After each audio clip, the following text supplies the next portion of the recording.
ओम शांति। आज बसंत पंचमी की सभी को बहुत बहुत हार्दिक बधाइयाँ हो, बधाइयाँ हो, बधाइयाँ हो। बसंत पंचमी आते ही हर भारतवासी के मन में हर्षोल्लास छा जाता है। एक सुंदर सा ऋतु परिवर्तन का, मौसम परिवर्तन का संकेत है। जैसे कि 2 महीने से धरती माँ ने शीत की चादर ओढ़ के रखी थी और अब धरती माँ भी अंगड़ाइयां लेकर के जागृत हो रही है। हवाएं बदलने लगी है, मौसम में परिवर्तन आने लगा है और इसीलिए बसंत पंचमी पर इस परिवर्तन के लिए भी हम सभी तैयार हो जाते हैं। खुशी के साथ उसको एक त्योहार के रूप में मनाते भी हैं, स्वागत करते हैं। हम भारतवासी भी कितने न सौभाग्यशाली हैं। दुनिया के अंदर किसी भी प्रदेश में न इतने त्योहार है, न इतनी ऋतु परिवर्तन हो रही है। दुनिया के अंदर कई प्रदेश ऐसे हैं जहां सिर्फ एक ही ऋतु चलती है। सारा साल शीतकाल में ही वो लोग बिताते हैं। खास करके उत्तर ध्रुव और दक्षिण ध्रुव के लोग। कई प्रदेश ऐसे हैं जहां सिर्फ 2 ऋतु चलती है और कई प्रदेश ऐसे हैं जहां 3 ऋतुएं होती हैं। लेकिन भारत में हम सभी 6 ऋतु का अनुभव करते हैं और हर 2 मास में ऋतु परिवर्तन के साथ बड़े खुशी के साथ हम उस ऋतु का स्वागत करते हैं, आवाहन करते हैं, त्योहार मनाते हुए। इसी तरह आज देखा जाए कि बसंत पंचमी अर्थात बसंत बहार का आगमन है और धीरे धीरे वो सर्दी की जो ठंडक थी कम होने लगती है और जैसे प्रकृति में भी एक नया जीवन, एक नई चेतना प्रस्फुटित होने लगती है। डाल डालियां झूमने उठती है, कोयल अपने मीठे गान आरंभ कर देती है और कोयल की कुहू से जैसे सारा वातावरण तरंगित हो उठता है। नए पुष्प, नए पत्तियां आने लगती है वृक्षों के ऊपर, नए फूल जैसे ही खिलने लगते हैं। अर्थात बसंत की बहार आते ही हरेक मनुष्य के मन के अंदर भी नई आशाएं, नई आभा प्रवाहित होने लगती है। जैसे कि एक नया जीवन हरेक को प्राप्त हो गया है। कितनी सुंदर ये बाहरी मौसम हम अनुभव करेंगे। जैसे जैसे वायु में परिवर्तन आता जाता है, सूर्य उत्तरायण की ओर आगे बढ़ने लगता है तो दिन लंबा होने लगता है, रातें छोटी होने लगती है और बसंत पंचमी से प्रकृति के अंदर रंग बेरंगी पुष्प सुगंध फैलाते हुए सारी हवाओं को महका देते हैं। जब इतनी प्रकृति खुशी में आ जाती है तब हम समझते हैं कि सचमुच ये ऋतु अनेक प्रकार के मनुष्य जीवन में भी खुशी के रंग भरने लगती है और बसंत पंचमी के ये हर्षोल्लास का त्योहार फिर होली के रंगों के साथ ही समाप्त होता है। इसीलिए कहा कि हम भारतवासी 6 ऋतु अनुभव करते हैं। यही बसंत बहार के बाद ग्रीष्म ऋतु आएगी, उसके बाद बरसात आएगी, फिर शरद ऋतु आएगी, हेमंत ऋतु आएगी और शीतकाल। इस तरह से 6 ऋतु का आनंद हम सभी लेते हैं, विभिन्न त्योहारों के साथ। साथ ही साथ बसंत पंचमी का विशेष महत्व है। पौराणिक कथाएं अनेक है इसके साथ जुड़ी हुई। सबसे पहली पौराणिक कथा जो उसके साथ जुड़ी हुई है वह है कि कहा जाता है कि शबरी मां ने झूठे बेर इकट्ठे किए कि मेरे राम जी एक दिन आएंगे और उन्हें ये मीठे बेर खिलाएंगे।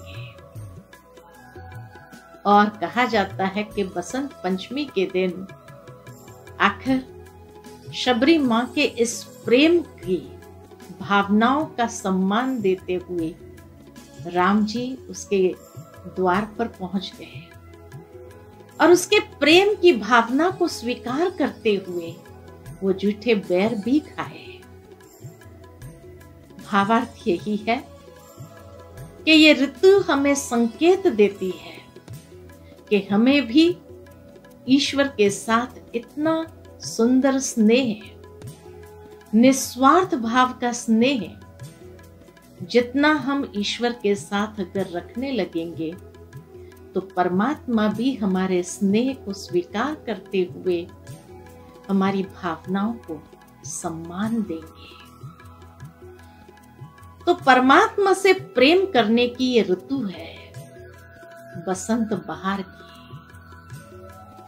साथ ही साथ और एक पौराणिक कथा है कि कहा जाता है कि जब ब्रह्मा जी ने सृष्टि को रचा तो जैसे उसमें कोई जान नहीं थी, तो इस सृष्टि में जान भरने के लिए या उसको सुव्यवस्थित करने के लिए मां सरस्वती का जन्म हुआ और मां सरस्वती ने अपनी वीणा बजाते हुए मधुर स्वर भर दिया।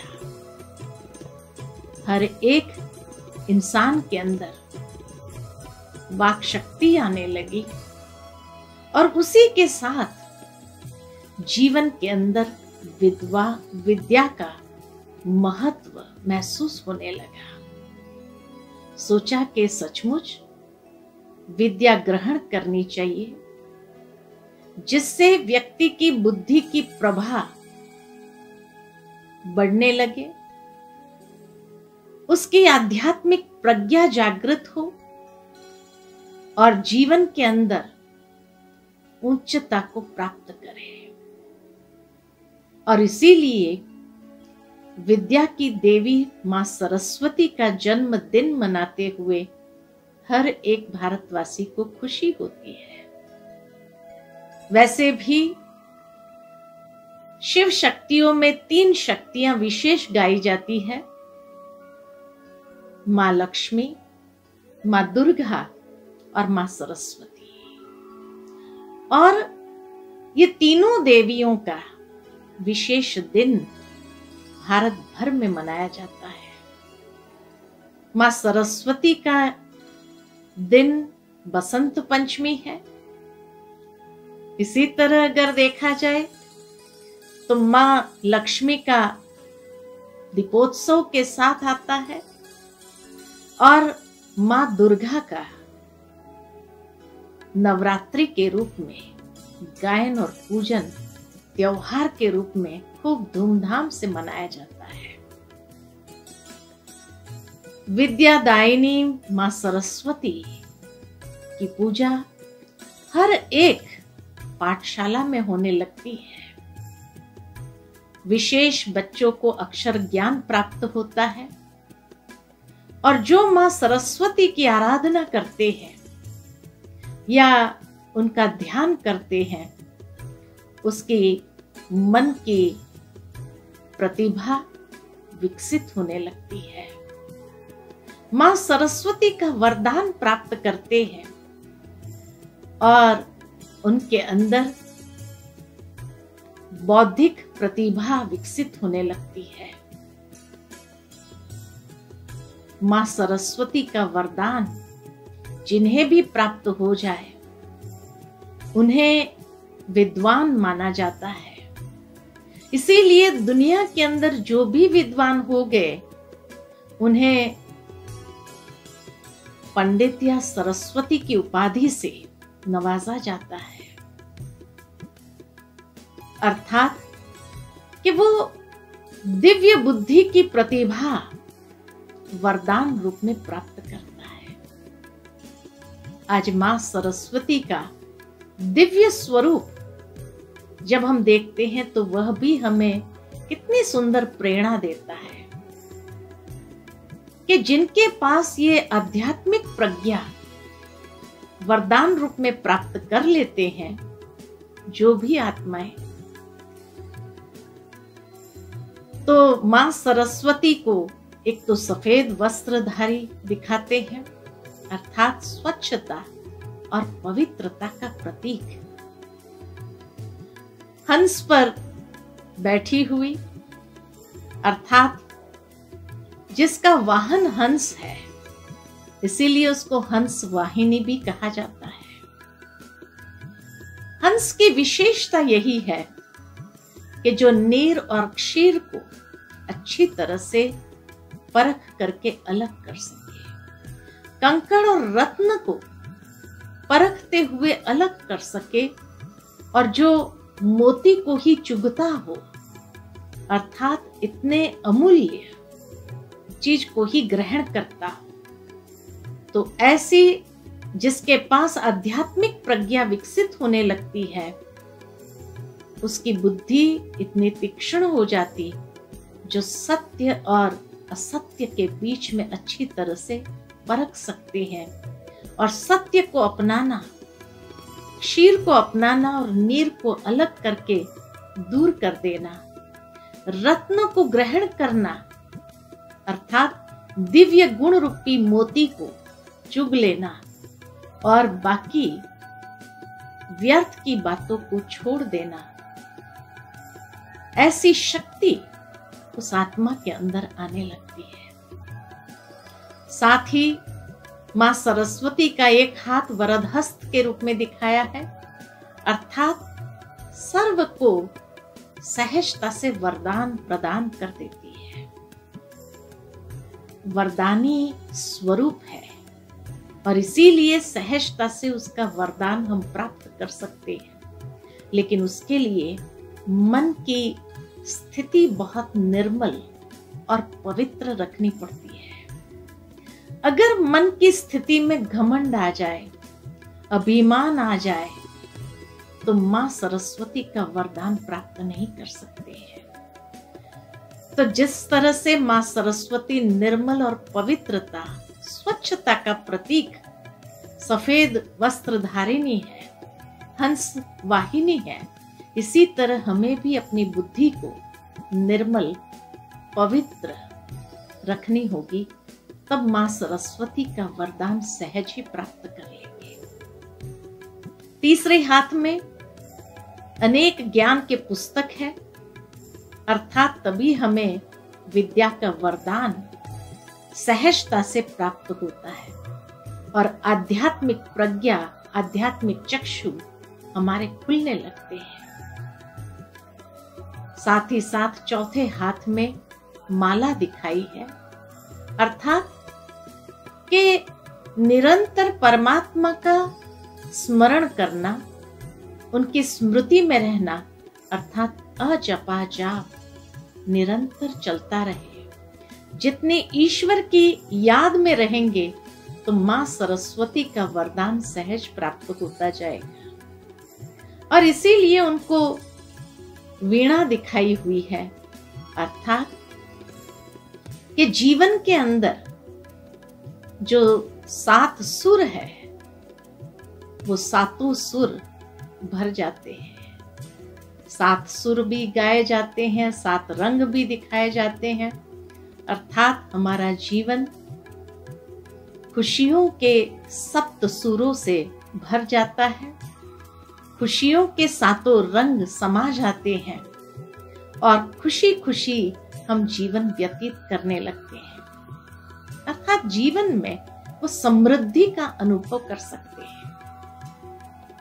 इसीलिए इस दिन पर जो किसान होते हैं उनके खेतों में भी हरियाली के साथ साथ पीले पीले सरसों के फूल खिलने लगते हैं। पीला रंग, खास करके पंजाब हरियाणा के तरफ जाओ तो सभी पीले रंग के वस्त्र पहनते हैं। पीले रंग की चीजों को भोजन में भी स्वीकार करते हैं। पूरी धरनी जैसे सरसों के खेत से जैसे सुनहरी हो जाती है। ये पीला रंग समृद्धि का प्रतीक है। और समृद्धि तन मन में सिर्फ नहीं, लेकिन पूरी प्रकृति के अंदर भी समृद्धि आ जाती है, जिससे मनुष्य की जो बौद्धिक शक्ति है वो खिलने लगती है। जितनी खुशी हमारे जीवन में आती है उतना स्वास्थ्य और समृद्धि सहजता से हम अनुभव कर सकते हैं।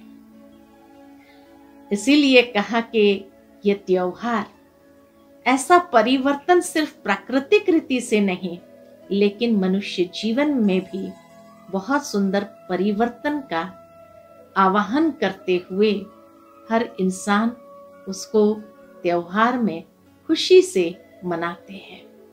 तो आज हम भी उस समृद्धि का अनुभव अपने जीवन के अंदर करें और निरंतर ईश्वर के प्रेम में स्वयं को समाते हुए उस प्रेम का अनुभव करें। बसंत पंचमी की पुनः लख लख बधाइयां हो। बहुत बहुत खुशी भरा सबका दिन गुजरे और उसके साथ आने वाले दिन भी सब बहुत सुंदर तरीके से अनुभव करें, मनाएं। ऐसी ही शुभ भावना, शुभकामना देते हैं। इन्हीं शब्दों के साथ वाणी को विराम देती हूँ। ओम शांति।